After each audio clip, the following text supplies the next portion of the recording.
నమస్కారం. మార్చి నెలలో మార్కెట్ ఒక కుదుపు కుదిపింది కదా. పోర్ట్ఫోలియోలన్నీ ఎర్రగా మారిపోయాయి. అసలు ఎందుకిలా జరిగింది? ఇది నిజంగా భయపడాల్సిన విషయమా, లేకపోతే దీన్నొక అవకాశంగా చూడొచ్చా? రండి ఈ విషయాలన్నీ వివరంగా చూద్దాం. నిజమే, మార్చి నెల ఇంత దారుణంగా ఉంటుందని ఎవ్వరూ అస్సలు ఊహించలేదు.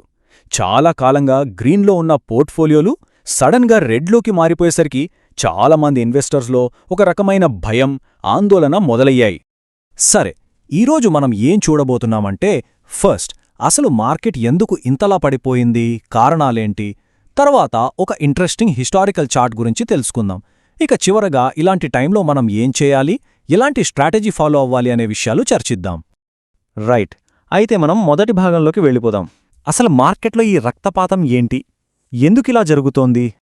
మార్కెట్ ఇంత వేగంగా పడిపోవడం వల్ల ఇప్పటిదాకా వచ్చిన రిటర్న్స్ అన్నీ పోయాయి. దీంతో చాలామందిలో ఒకటే టెన్షన్, మార్కెట్ ఇంకా పడిపోయి 22,000కి లేదా 20,000కు కూడా వెళ్ళిపోతుందేమో అని భయపడుతున్నారు. అసలు కారణాలేంటి, నిజంగా అంత పడిపోతుందా? ఈ ప్రశ్నలే అందరి మదిలోనూ ఉన్నాయి. సరే, ఈ పతనానికి కొన్ని ముఖ్యమైన కారణాలున్నాయి.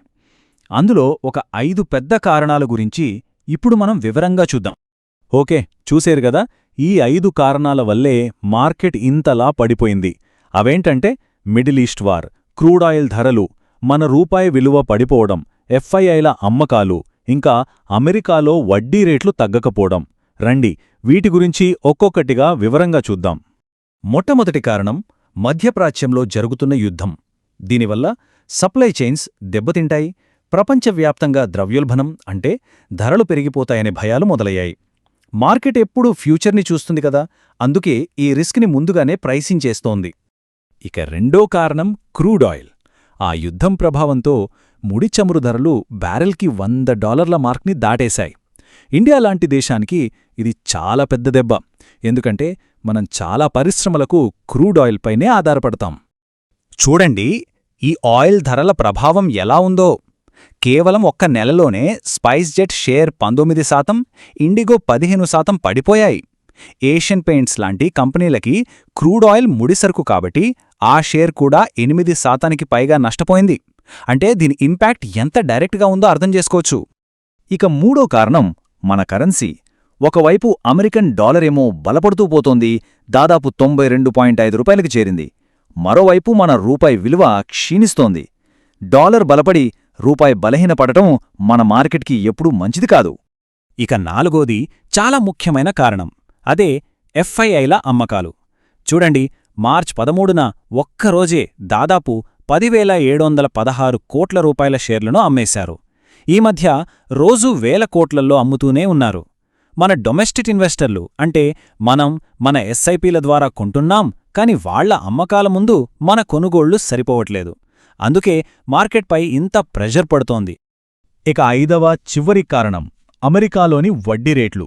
అక్కడ యుఎస్ ట్రెజరీ ఈల్డ్స్ అంటే సింపుల్గా చెప్పాలంటే బాండ్లపై వచ్చే రాబడి 4.28% దగ్గర చాలా ఎక్కువగా ఉంది. దీని అర్థమేంటంటే ఫెడరల్ రిజర్వ్ వడ్డీ రేట్లను ఇప్పట్లో తగ్గించకపోవచ్చు. వడ్డీ రేట్లు ఎక్కువగా ఉన్నప్పుడు డబ్బు స్టాక్ మార్కెట్లోకి రావడం కష్టం. అందుకే ఇది కూడా మన మార్కెట్కు ఒక నెగటివ్ ఫ్యాక్టర్. సరే, ఇప్పటిదాకా మనం మార్కెట్ ఎందుకు పడిందో చూశాం కదా. ఇప్పుడు ఒక చాలా ఆసక్తికరమైన దాదాపు 150 ఏళ్ల నాటి చార్ట్ గురించి తెలుసుకుందాం. అసలు ప్రశ్నేంటంటే, మార్కెట్లో ఈ భారీ పతనాన్ని మనం ముందే ఊహించగలమా? ఇది అప్పటికప్పుడు జరిగే యాక్సిడెంటా, లేక ఒక సైకిల్లో భాగమా? ఇక్కడే ఈ 150 ఏళ్ల నాటి చార్ట్ తెరపైకొస్తుంది. దీనిని మొదటిసారిగా 1872లో జార్జ్ ట్రిచ్ అనే ఆయన తయారుచేశారు. ఈ చార్ట్ స్పెషాలిటీ ఏంటంటే, ఇది గతంలో జరిగిన పెద్ద పెద్ద పతనాలను కరెక్ట్గా అంచనా వేసిందని చెబుతారు.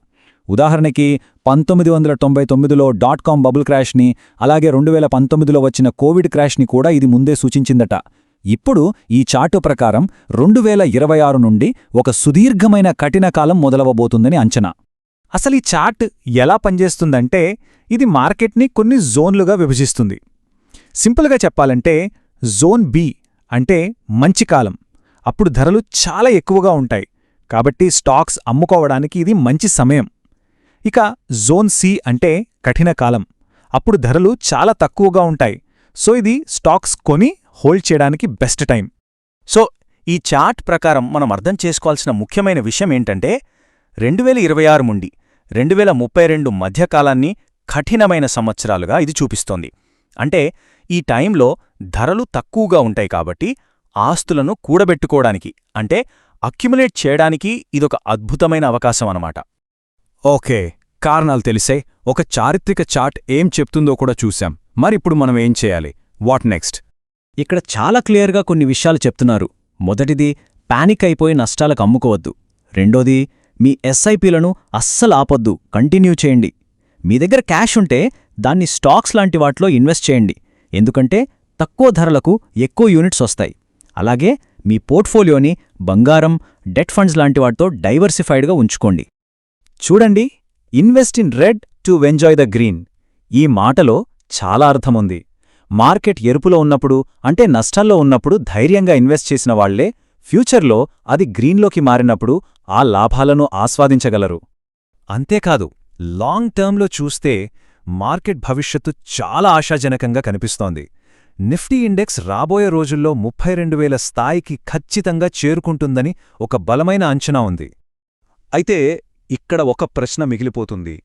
మార్కెట్ 32,000కి వెళ్ళొచ్చు, వెళ్తుంది కూడా.